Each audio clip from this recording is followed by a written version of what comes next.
I'm Catherine Morrison, and I'm the Adult Services Manager and Assistant Director here at the Scarborough Public Library. And tonight we're going to begin the evening with a reading of the library's land acknowledgement, which was approved by the Board of Trustees in May 2021 and read by Alan T. Paul, member of the Maliseet Nation and a library trustee. The Scarborough Public Library acknowledges that it is located in the traditional homeland, past and present, of tribes in the Wabanaki Confederacy.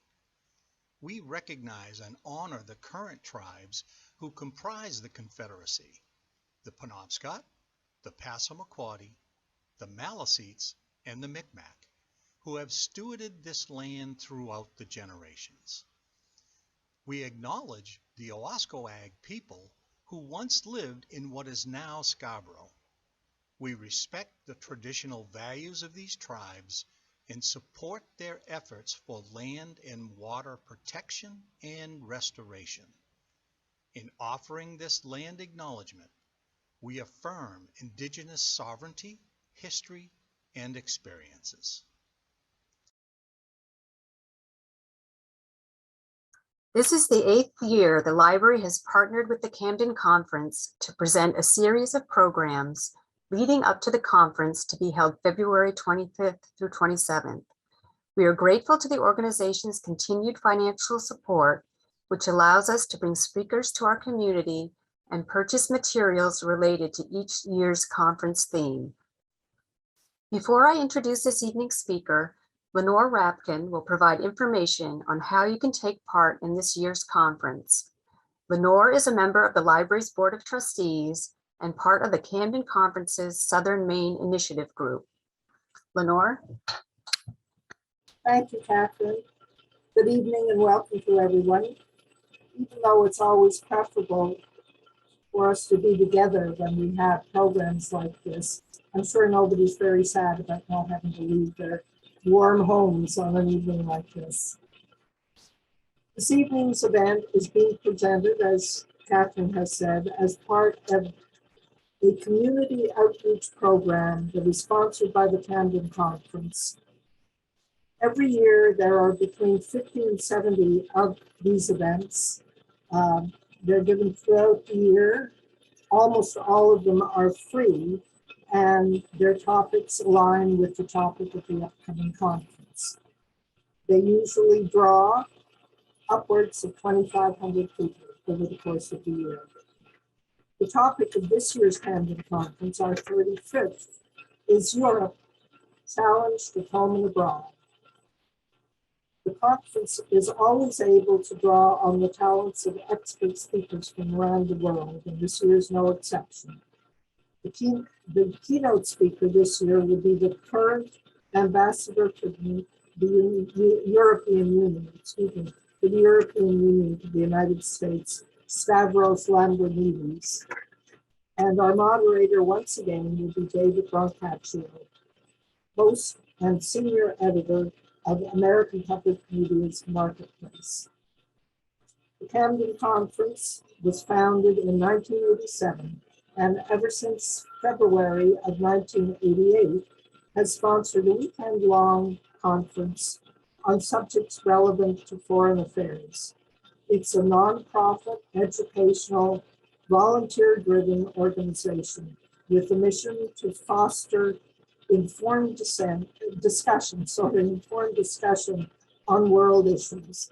It's been doing just that for 35 years, and conference attendance has been a highlight of my life for at least the last 15. This year's conference was intended to be an in-person event, and we were all looking forward to that. Unfortunately, due to the current surge in COVID cases and the current travel chaos around the world, the board has been forced to rethink its decision to meet in person, and it will be an all virtual conference. However, I think we will do it very well, and I don't think people will be disappointed. To find out how you can visit the conference, please check the website www.camdenconference.org for more information. And please consider streaming what is sure to be such a really interesting event this year. Thank you very much. Enjoy tonight's evening, and back to you, Catherine. Thank you, Lenore. We are very pleased to welcome Andrea Stanley Hester, who will speak on the topic, Brexit at 5, how's it going?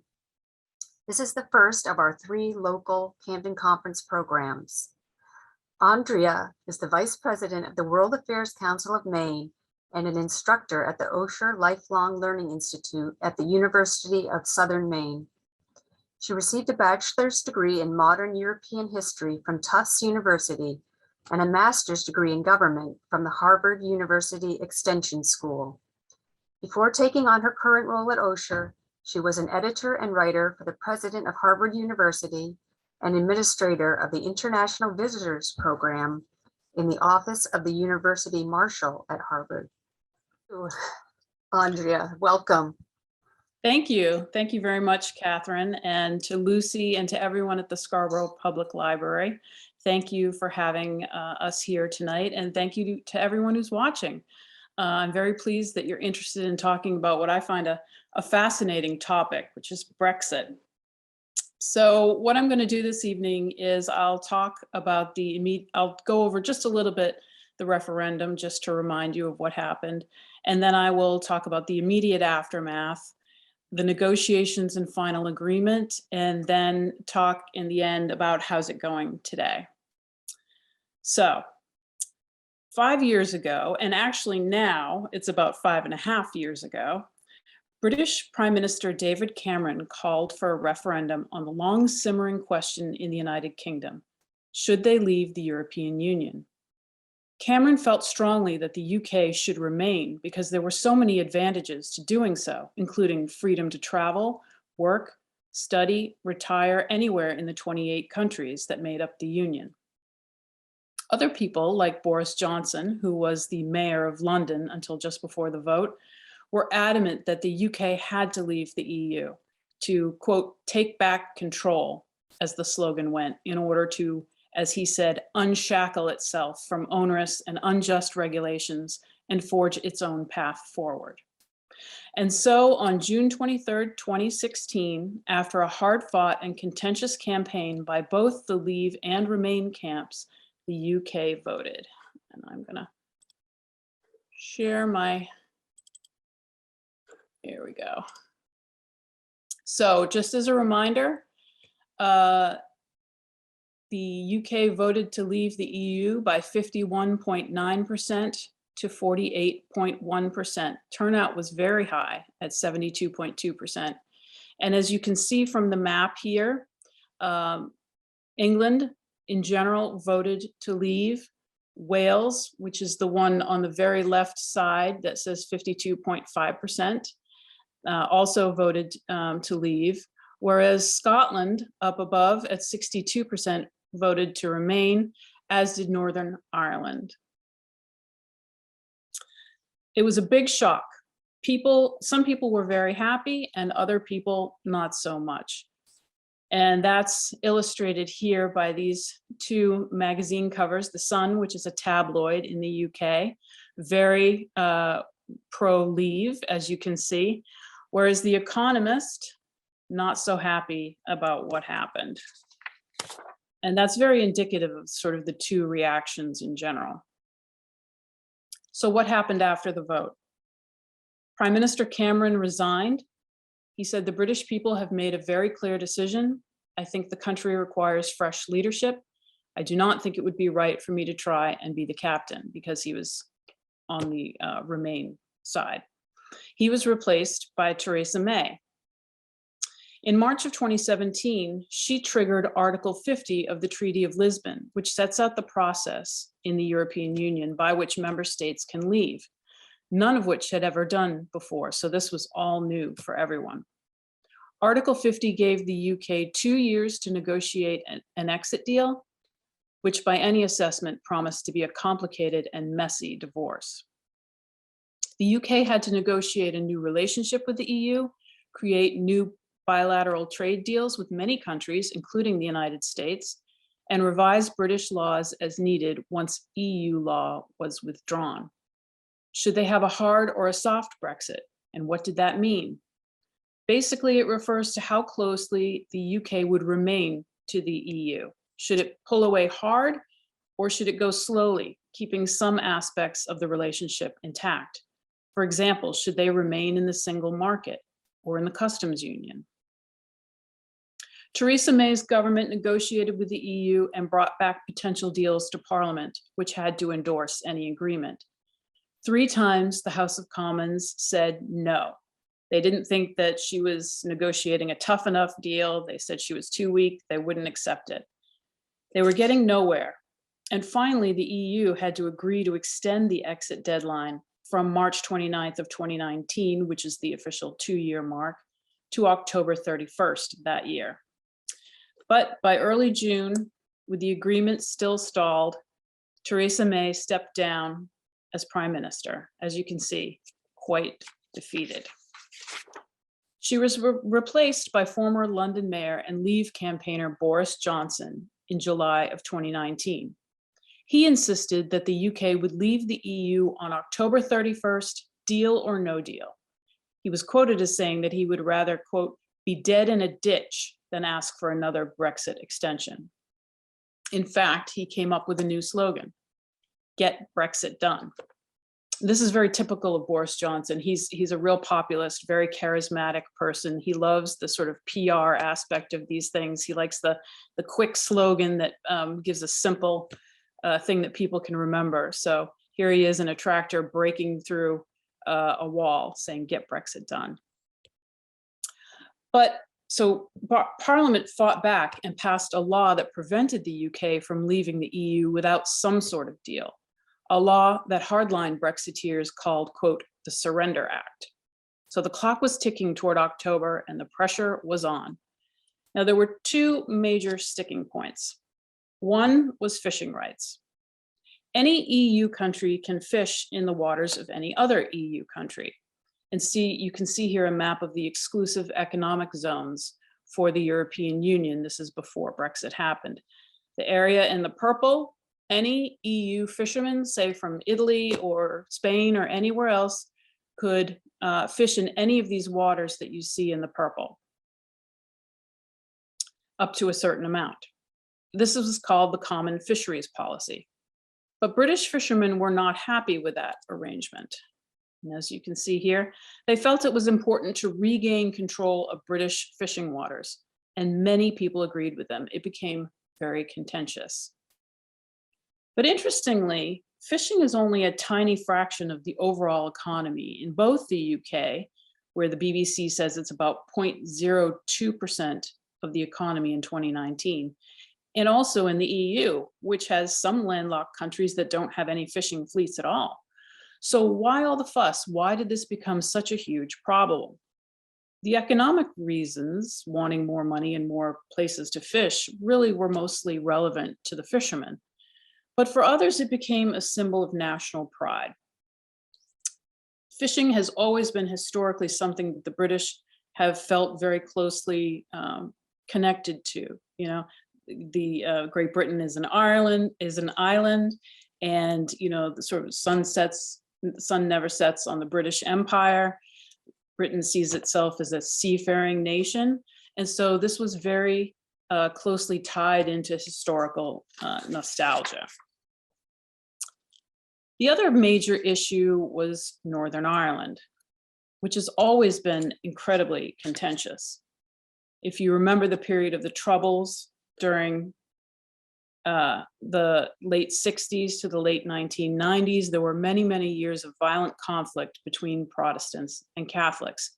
For many years, there was a hard border, as you can see here, between Northern Ireland and Ireland. There were checkpoints, towers with snipers. This all ended with the Good Friday Agreement in 1998, which was brokered by Maine's very own George Mitchell. And so that was great. There was no longer a hard border between Northern Ireland and Ireland. But the problem is that Ireland is still a member of the European Union. And so now there is a border between Ireland and Northern Ireland again, but it's a customs border. They didn't want to go back to a hard border, but how do you do that? So these are all difficult problems, and it took a lot of time to work something out. And in fact, Boris Johnson, who you may remember said he would rather be dead in a ditch than extend negotiations past October 31st, ended up having to do just that. The British government agreed with the European Union to another extension from October 31st to January 31st of 2020. But then finally, Brexit Day was indeed on January 31st, 2020, ending 47 years of the UK being a member of the European Union or its predecessors. Of course, it doesn't end there, because then another period of transition for 11 months to finalize the deal occurred. So the final agreement, what happened? After years of, at times, torturous negotiations, a deal was finally struck on December 24th, Christmas Eve, 2020, to take place on January 1st, 2021. And you see here Boris Johnson with Ursula von der Leyen, who's the president of the EU Commission. So highlights of the deal. Travel. UK citizens will need a visa to travel more than 90 days in the European Union. They will now need to purchase travel insurance. Now will be roaming charges on phones, paperwork for your pets, where you could just bring your pet along with you anywhere you wanted to. In the EU, you can't do that anymore without a health certificate for the pet for each of your trips. You now have to use separate lanes, separate from European Union citizens at the border, and those separate lanes are longer and slower. If you want to move to an EU country or vice versa to the UK, people who are already living there have certain grandfathered protections. They may need to apply for residency, get new paperwork, or meet requirements like having a guaranteed job. There's no more automatic right to work, to travel, to study, to retire. It all requires new paperwork. In trade, they agreed to unlimited amounts, what they call a zero quota, and zero tariffs on each other's goods. But lots of new customs paperwork, special licenses, certificates. There have already been significant delays and backlogs at ports like Dover, and also the UK is free to negotiate new agreements with other countries, but the European Union is still its largest and most important trading partner. For the EU, on the other hand, the UK is third after the United States and China.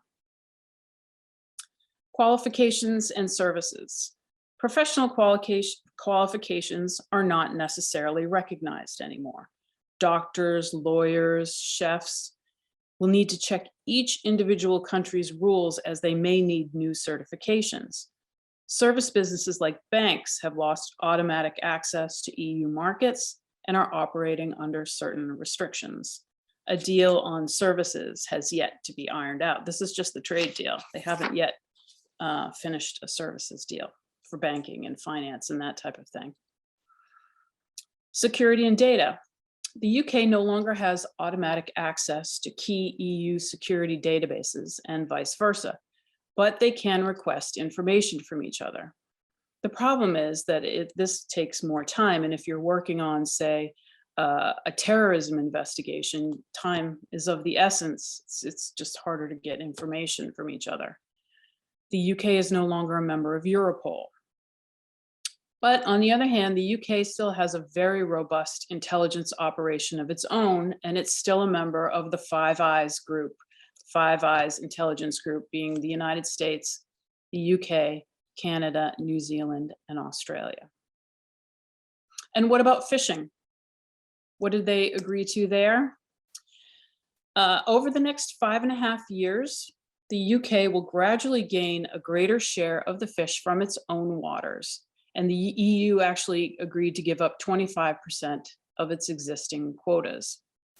Now you see here the area, disregard the yellow area, which is not what we're talking about, but the area that's purple is the area of EU waters that are left, and the area that's the sort of peachy color, those are now UK territorial waters. And so now there's more paperwork that has to be done if British fishermen want to go into EU waters and vice versa. The UK could choose to ban EU boats after 2026. They've agreed that that could happen. But on the other hand, if they did, the EU would be able to tax British fish or deny British boats entry into EU waters. And this is all subject to annual negotiations. With regard to Northern Ireland, they came up with what they call the Northern Ireland Protocol. In this case, the European Union agreed that goods could flow freely between Northern Ireland and Ireland without hard checkpoints at the border. In return, the UK agreed to protect the European Union's single market by enforcing checks on goods entering Northern Ireland from Great Britain. So rather than have a hard border between Ireland and Northern Ireland, you see where it says effective customs border for goods destined for the EU. In essence, the customs border is now between Northern Ireland and Great Britain. It's a little confusing sometimes. People forget that when you say United Kingdom, that means England, Wales, Scotland, and Northern Ireland. But if you take Northern Ireland out and just have the island itself, it becomes Great Britain, which is England, Wales, and Scotland. So that's a little confusing for people sometimes. So what they're going to do now is that the goods are being checked in Great Britain before they go over to Northern Ireland. That way, once they're in Northern Ireland, they can go flow into Ireland once they've been checked, and that's fine. So it's kind of a jury-rigged solution, but it was sort of the best they could come up with. But the final agreement was seen by many as a bare-bones severance deal rather than an ideal springboard for future relations. It leaves many issues to be negotiated later. Still, both sides at the time saw it as a victory. So how's it going? Well, for one thing, the EU, it turns out, has become more popular. Just after the referendum, Leave campaigner Nigel Farage, who is the head of the UK Independence Party, or UKIP at the time, UKIP has since dissolved, but he said that other EU countries were envious of the United Kingdom and that there was now talk about other countries leaving. He said, the European Union's finished. It doesn't work. You know, we just had the honor in Britain of being the first country that rejected membership. You know, you could be next. It could be Denmark next. It could be Dexit. He gave this speech in Denmark, but he also talked about, you know, Frexit, the French leaving, or Nexit, the Netherlands leaving. He also predicted that at the time that the European Union would collapse within 10 years. In addition to him, a number of other Eurosceptical right-wing politicians like Marine Le Pen in France or Geert Wilders in the Netherlands crowed that it was the end of the European Union as we know it. This turned out not to be true. In fact, public support for the European Union and the euro actually surged during and after Brexit. People took a look at how hard it was for the UK to leave and said, yeah, you know, maybe it's not so easy after all. Maybe we don't want to go through this. So once they realized that voters were not that enamored of leaving the European Union, Eurosceptic politicians pivoted from the idea of leaving to the idea of just reforming the European Union from within. But it's not a rosy picture for the EU overall. The UK was an important member of the Union, which has now lost its third largest member by population, and perhaps more importantly, its second largest economy.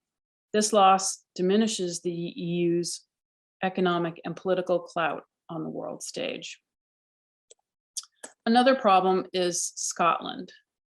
Scotland voted by a significant margin, 62%, to stay in the European Union. There's always been a significant Scottish independence movement, and there had even been a referendum in 2014 to decide whether or not to cede from the United Kingdom. At the time, the no vote won, 55% to 45%. And that was mostly because people were sort of averse to the risk. They didn't want to have a hard border between Scotland and England, which might have happened. And there are financial benefits to staying in the United Kingdom. London does pay money into Scotland. So people just sort of said, you know, it's not really worth doing right now. However, after Brexit, in the latest election of May of last year, the Scottish National Party, which was pro-EU, won, but it fell just one seat short of an outright majority. Recent polls indicate that more people would vote today for Scotland to become independent and rejoin the EU than not. And First Minister Nicola Sturgeon has indicated that she wants another referendum on independence. She said the election results meant that there is simply no democratic justification whatsoever for Boris Johnson or anyone else seeking to block the right of the people of Scotland to choose our future. And she insisted that holding a referendum was, quote, now the will of the country. But realistically, that will probably not happen again for some time. For one thing, she has her hands full dealing with the COVID crisis, and she has said that a referendum would need to wait for that situation to clear up, which doesn't look like it's going to happen anytime soon, unfortunately. And secondly, Boris Johnson is absolutely opposed to another referendum anytime soon. No surprise there. And so he said that he won't. I guess London, the Prime Minister has to give permission for another referendum, and he's said absolutely that he does not want to do that. Another ongoing issue with Brexit is the City of London. London also voted massively to remain, mostly due to the fact that it's a more cosmopolitan area with a wealth of diversity and lots of young people who don't even remember a time when the UK was not in the European Union. So now what? London has long been one of the world's great financial centers. Is that still the case? As with everything else, COVID muddles the picture. Every industry has taken a hit from the pandemic, and London's financial services sector is no different. There was a lot of talk about companies moving out of London to the continent after the Brexit vote, and that has certainly happened, though the pandemic has made it harder for anyone to move anywhere right now. And there are some temporary regulatory arrangements in place until this year to ease the transition. So it's still sort of unclear how this has affected London, but many jobs and firms have set up headquarters elsewhere, maybe keeping a smaller office in London. And they've set up their headquarters in places like Dublin, Paris, Luxembourg, Frankfurt, Amsterdam, and even New York. But EU firms will now also need to set up offices in London as well. To quote Sir Howard Davies, the first chairman of the UK's Financial Services Authority, it seems likely that London will remain Europe's largest financial marketplace, but it will no longer be the continent's de facto financial center. There will still be a profitable role for London, but the golden age of the city as Europe's financial capital will recede, as golden ages tend to do. And then there are the two major issues that I've mentioned. Okay, fishing. What's going on with that now? Despite the assurance that British fishermen would have no trouble exporting their catches into Europe, a number of them have had just such trouble, and in some cases having to throw their catch back into the water rather than let it rot on board. There have sometimes been massive backlogs and delays with reams of new paperwork to be filled out and processed. And French fishermen have complained that some of them have not had the access to British waters that they were promised. On May 6th of this year, things came to a head at the Channel Island of Jersey. You can see the map on the left shows the Channel Islands, which are British protectorate territory, but look how close they are to France. Around a flotilla of around 60 French fishing boats protesting new restrictions blocked the harbor. And you can see the picture of them blocking the harbor. And in return, the British sent 2 Navy vessels to monitor the situation. And in both of the pictures on the right, if you look on the horizon, you can see the British naval ships in the distance watching what's going on. The picture below, by the way, that boat is not on fire. They were just setting off sort of flares and fireworks as part of their protest. Hardly an ideal situation. In fact, the French Minister of Maritime Affairs said that she was, quote, revolted by the treatment of the French fishermen, adding, "We're ready to resort to retaliatory measures. Concerning Jersey, I'll remind you of the transport of electricity via submarine cables." So that was a thinly veiled threat on their part, because Jersey gets 95% of its electricity from France. In the end, the French fishermen backed off after talks with island officials, but the long-term problem has not been resolved, and it does flare up from time to time again. With regard to Northern Ireland, the new customs border in the Irish Sea has not proven to be the panacea that was hoped for. The new and onerous customs barriers between Northern Ireland and the rest of the UK have led to a number of unintended consequences. First, an increasing number of mainland British companies have decided that selling to Northern Ireland is too cumbersome and have stopped or curtailed doing so. They want to get, their products from Great Britain over into Northern Ireland, but with all the extra paperwork, some of them are just saying, it's not worth it.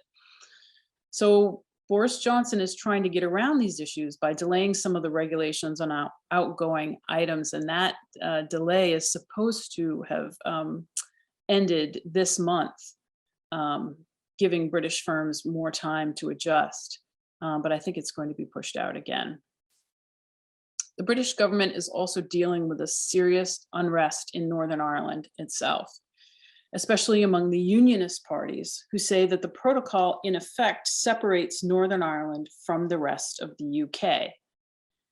In fact, over the past few months, there have been a number of unionist protests, some violent and reminiscent of the Troubles. These pictures were taken this year. These are not pictures taken in the 70s or the 80s during the Troubles. They were taken this year in protest of the new protocol. Dozens of police officers have been injured while trying to control looting and rioting in Belfast and other areas. In addition, one of the unionist parties threatened to pull out of the Northern Ireland Assembly if the deal wasn't scrapped, and forcing a snap election. There's growing concern that the Good Friday Agreement signed 23 years ago could be in danger. And this is something that both Joe Biden and French President Emmanuel Macron, among others, have directly spoken to Boris Johnson about.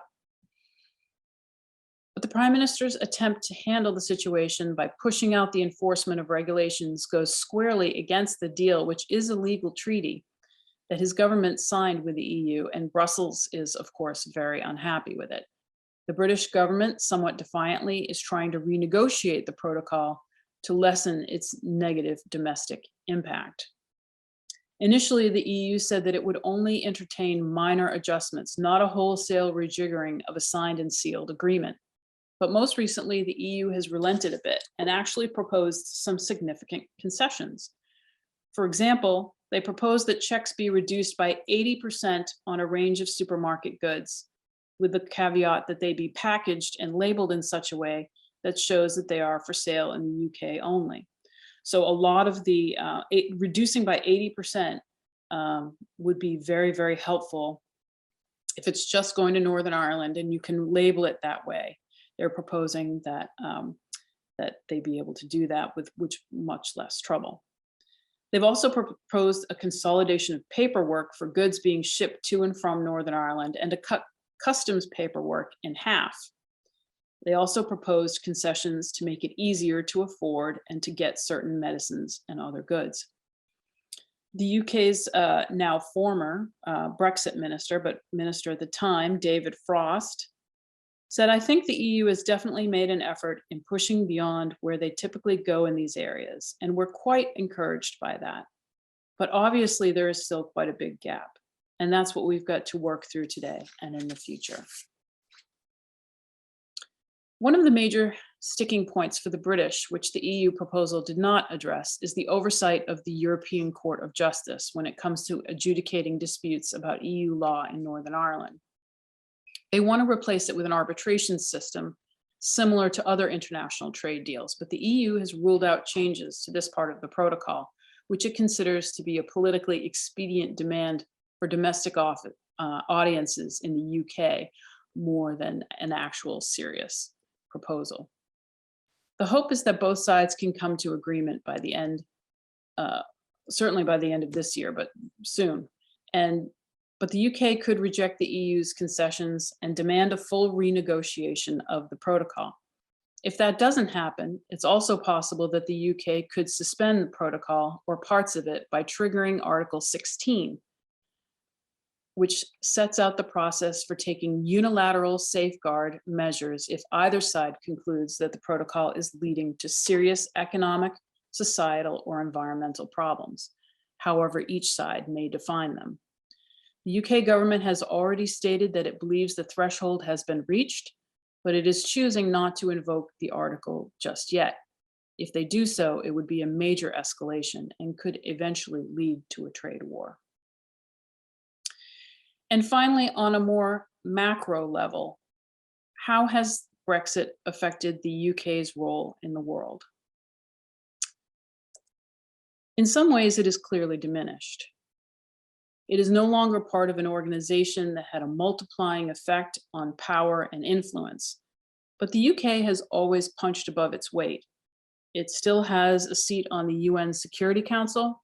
It's still a member of NATO, a member of the Five Eyes, and it has chaired the G7 and UN Climate Conference in Glasgow last year.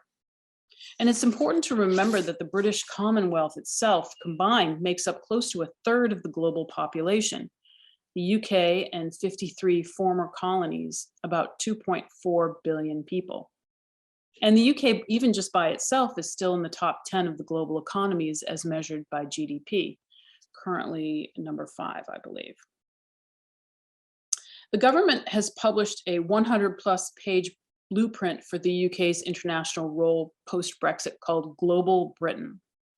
It is an, quote, integrated review of security, defense, development, and foreign policy. They say that greater emphasis would be placed on security at sea, in space, and against cyber threats. It de-emphasizes land forces in Europe, but not Atlantic security. And it tilts the UK toward the Indo-Pacific, including the South China Sea, India, and Japan. For example, the controversial new AUKUS, as they call it, AUKUS, alliance with the United States and Australia to help the Australians develop nuclear submarines. It supersedes a $66 billion Aussie deal with the French to make diesel electric submarines, which the Australians came to view as inadequate for their long-term needs, given the rise of Chinese aggression in the area. The British government is very pleased with this first tangible victory and reminding the world that post-Brexit, the UK remains an important global player. It also reaffirms the UK's special relationship with the US as a trusted ally. Of course, the French are very upset about this. As you can see in the cartoon here, the UK, the US, and Australia on the submarine. To the left, the French and the European Union, very unhappy. And then the Chinese, Taiwan and Japan also. Chinese very upset, Taiwan and Japan looking on happily. So the French are very upset. Emmanuel Macron recalled the French ambassadors to the United States and Australia the first time that has ever happened. It is not clear why they didn't also recall the ambassador to the UK, although reports in the French media said it was to make the point that France viewed the UK as a bit player unworthy of such a grand gesture. Maybe, but perhaps it was also that the delicacy around outstanding Brexit issues made that gesture seem like a bridge too far. That said, it cannot have helped the relations between London and Brussels or Paris. So as of right now, 5.5 years in, the verdict is still out on the wisdom of Brexit, which in reality is far from done.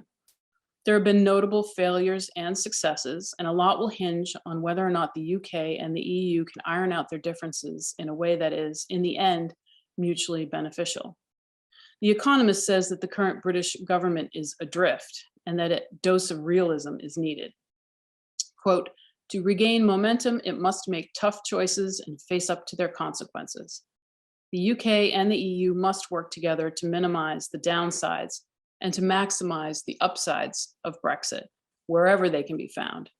If they are not able to do so, the future of Brexit is very murky indeed. And with that, I'll take any questions that anyone might have.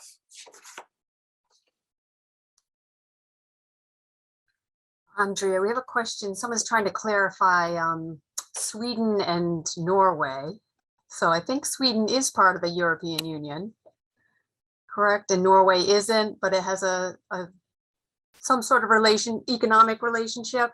Yeah, it has kind of a customized special relationship with the European Union, but it is not a member of the Union, yeah. Okay. And anyone who has any questions out there, feel free to chat. I'll just ask if you could elaborate a little bit about why people voted for Brexit in the first place. And sort of the split between maybe urban and rural, or just between the different regions and the different countries. Well, that's a really great question. So the UK has always had sort of a tough relationship with the European Union. This has always been true. It's always had sort of one foot in and one foot out. Conservatives in the UK in particular have been particularly Eurosceptical, and were pushing for a long time for a referendum on whether or not to leave. So finally, the Conservatives were pushing David Cameron, and he said, fine, we'll do a referendum, we'll do a vote. He was sure that they would vote to remain, so he didn't think there was any real danger. But he thought if he let people vote, then they would, basically stop pushing the question. The Leave campaigns, basically their whole argument was, we hate the massive sort of gray bureaucracy in Brussels. It's completely unaccountable. They're over there telling us what to do. They don't know us. They don't know our customers. They don't know anything. They're telling us what shape our bananas should be, for example. And frankly, they had a point. There is a lot of sort of a gray bureaucratic aspect to the European Union, as many large organizations. And so, there was a point to that. And they also said that, immigration was a big issue for them.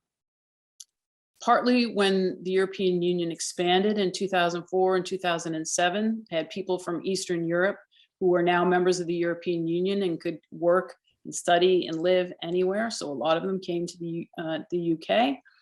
But the migrant crisis of 2014, 2015 was also a huge determinant for people saying that they were worried about immigration. People coming up from the Middle East, about 1 million people, coming through Europe, many of whom were trying to make their way to the UK. And, people were concerned about this. And the Leave campaign really sort of played that up. On the other side, the Remain campaign, they were sort of seen as these sort of boring elitist types. David Cameron went to Eton and sort of a pointy-headed elite type. They were saying that the European Union is not perfect, but we're stronger together. We have more clout if on the world stage, if we work together with other European countries. And, the UK may pay money into Brussels, but it gets a lot of money out too. So we get a lot of benefit from being in the European Union. And even if we do leave, it's not a blanket solution for immigration. It's not going to solve all of our immigration problems. It will prevent people from other EU countries coming in as much, but it won't prevent something like another migration crisis from the Middle East. And during the campaign, the Remain campaign was uninspiring. And the Leave campaign had people like Boris Johnson and Nigel Farage, very charismatic, very colorful characters, someone you'd want to have a beer with, many people said. And they played up on people's nostalgia and gave simplistic answers to very complex problems. I don't know if you remember, there was an infamous red bus, and it said, why are we sending all this money to the European Union when we could be sending this money to the National Health Service, which needed, money. So people were saying, oh, all that money is going to go to the National Health Service if we vote for Brexit. And it wasn't true. And after the vote, Nigel Farage was actually asked by a television interviewer. She said, "It wasn't true, was it?" And he basically admitted that that it was an exaggeration. It wasn't true. But it was that kind of sort of very powerful, strong, simple message that really spoke to many people. And I probably am going on too long about this now, but you mentioned the urban versus the rural. You don't want to make sweeping generalizations, but in general, the urban areas tended to vote to remain, whereas the rural areas wanted to leave. Part of that was demographics. Older, more retired people tended to vote more, tend to live in the more rural areas, and tended to want to leave. One of the reasons, I think, is that the Leave campaign did a great job about playing up on nostalgia. I mentioned that with regard to fishing and the British Empire and this idea of a seafaring nation. And there was a lot of talk about, we were alone against Hitler during the Blitz, and it was us versus the world, and we were able to forge our way, and we survived, and so we can do it again. This sort of pride in the UK going, being strong on its own. And that spoke to many people, especially older people, less so to younger people, who don't, have any memory of the war or don't remember their parents talking about it. So they had a very populist, very colorful argument. And another thing that was also playing at the time, and I think sometimes people forget, is that there were a number of terrorist incidents in the European Union during the years leading up. The London tube and bus bombing that took hundreds of lives happened in 2005. The Paris terrorist bombings, you may remember the Bataclan nightclub and that sort of thing, in 2015.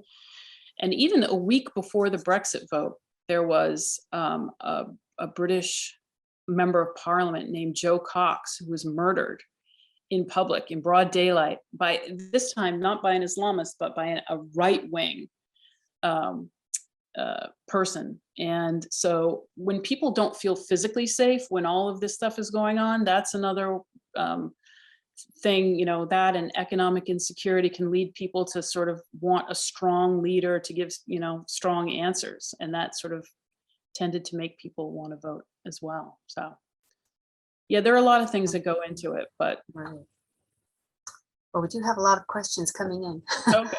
So one is, how has this affected the average person on the street in London, Cornwall, Edinburgh, or rural Wales? Sorry. Well, I think the biggest thing is just the massive amounts of paperwork that you have to do if you're going to do anything with the European Union now. It's just made life more difficult for the fishermen. There's a huge problem right now with a lack of lorry or truck drivers, a number of whom were citizens of other countries in the EU. And when Brexit happened, they went back into the European Union. And then, of course, COVID colors everything, because of COVID, they haven't been able to train new lorry drivers to replace the ones that left. And so it's sometimes hard to distinguish between what is a Brexit related issue and what is a COVID related issue. And that's not really cleared up yet, but it's clear that they do both contribute. For some people, maybe it doesn't have that much of an effect at all. That I read somewhere that people said basically if they could vote again today, roughly the same number of people would vote for Brexit as voted before. Yeah, so it isn't quite clear yet, because it's still going on what the long-term effect is going to be on people. But we'll see. Right now, mostly there's just so much more paperwork, and you can't take things for granted that you could take for granted before. Yeah, it seemed like it happened right before COVID. So if there's empty shelves and things, Yeah, even if it was related to Brexit, they could use the excuse maybe that it was COVID related. So I have a question about that other EU states may not be leaving based on Britain's experience in a protracted exit. But how about Commonwealth states? This person says the Commonwealth has always been somewhat contentious, and Barbados just left this past winter. Yeah. Do you think there's any correlation between the breakup of, or that one break off of the European Union and some states? I don't, that's a really good question. I hadn't really thought about it before. I don't see myself a direct correlation there. I think that with regard to the British Commonwealth, those countries that are interested in independence have been interested in independence for a long time, kind of like Scotland. And, you know, are just sort of, I don't think it has affected their trade as much with the European Union as it has affected, you know, the UK's trade with the European Union. So I think that if they are interested in leaving the British Commonwealth, it has more to do with historic colonial reasons or just wanting their own independence than specifically Brexit related.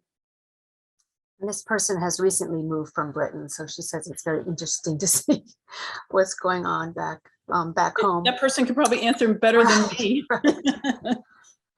And so you sort of talked about this, but maybe you could elaborate a little bit more on they thought maybe the dominoes would fall and other countries would want to leave Brexit, but it hasn't happened so far. No, I mean, it's just been, you know, there was never a serious movement for other countries to leave the European Union. There's always sort of noise in the background. There's always groups that are unhappy, but no, that I'm aware of, no other government of a country in the European Union has seriously considered the idea of leaving. And everyone kind of just sat back and watched as Brexit unfolded. And, you know, there were certainly many people in European Union countries who thought, you know, they should leave the European Union for the same reason. You know, the voters might have been interested in it. But even they, once they saw what was going on and how protracted it was and how difficult it was, the voters were actually the ones who turned away from the idea of leaving the European Union. And that's what got the Eurosceptical politicians to turn away from that idea. People like Marine Le Pen were really banging on the idea of Frexit, you know, France leaving the European Union. It was absolutely going to happen if she became president. But then, you know, voters just didn't support that idea anymore. And so now she talks about reforming the EU from within and molding it more in a, you know, a right-wing way that she would like to see it. And she and some other of the sort of right-wing populists around Europe have gotten together to discuss, you know, what kind of reforms, quote unquote, reforms should take place within the European Union. But I would be very shocked if another country left the EU anytime soon. We have another person asking about the jobs that became vacant when other people from the EU had to leave. He's heard that they're having trouble filling those jobs now. Yeah, they are. I mean, again, this is a sweeping generalization, but in general, many of the jobs for people who left were jobs that people, you know, British people, you know, don't necessarily run to fill. These weren't necessarily high-paying, you know, white-collar jobs. They were more blue-collar jobs. People from Eastern Europe looking for a new start, coming over, working in hotels or driving a truck or whatever, filling in all of those service jobs that people don't realize they need people for until those people have left. And so, yes, so once people from the European Union went back to their countries, there were a number of jobs that, you know, just they were having a hard time filling because they just couldn't find people who wanted to do them. Do you think, what are they proposing for solutions to that? Do you think they'll open up more, or? Well, with regard, so for example, the lorry driver problem that they're having, Boris Johnson has actually said, well, we're going to give temporary visas for some of these EU lorry drivers to come back. you know. We just kicked them out basically, but now we're going to bring some of them back because we need them. Also, they've been trying to work to, and again, COVID is really clouding all of this, but they're trying to work to make it easier to become a lorry driver, to help people find places where they can get training.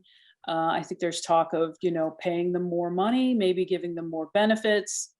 We have sort of a similar problem in the United States. We have a lot of jobs, people that have decided they no longer want to do. And so, companies have had to, consider raising a price. I heard that McDonald's is offering like $500 bonuses now, if you sign on or something like that. And when I worked at McDonald's when I was 16, they certainly didn't have that sort of thing. Right.